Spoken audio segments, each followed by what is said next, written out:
Recently, I was thinking about a particular scripture in Ephesians 2 where it says we're seated with Christ in heavenly places.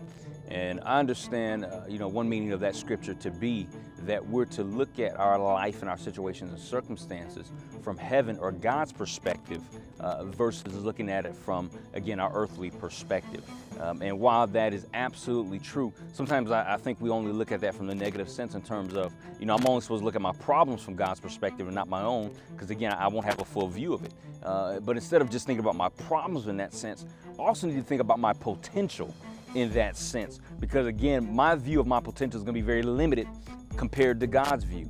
And even more so, God's plans and his ideas and strategies for my life are so far reaching that I can't even fathom Ephesians 3:2. And I can, beyond all that I can ask, think, or imagine in terms of what my potential is. And better yet said, really what God's potential is inside of me and what he wants me to accomplish on the earth. If we look at Ephesians 1, he said he's already given us every spiritual blessing.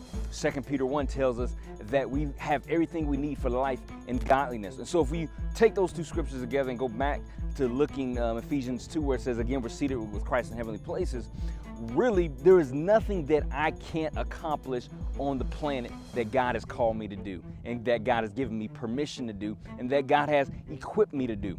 So if you look at your potential, again, it's unlimited. God's potential in me is massive, is infinite. And so how do we boil that down to even make sense of that?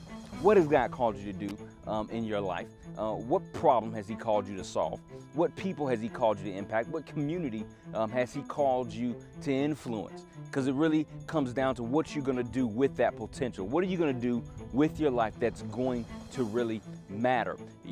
My book, Ink My Dream, is coming out very soon. And the whole point of that book really is, how do we tap into the mind of God? How do we get ideas from him that he wants things accomplished in the planet? And in the context of the book, how do we build a business around that glorifies God, impacts people's lives, and is a blessing to you, including financially? So if I look at my potential from my perspective, is limited. But if I look at my potential from heaven's perspective, it's infinite. So I'll leave you with this question.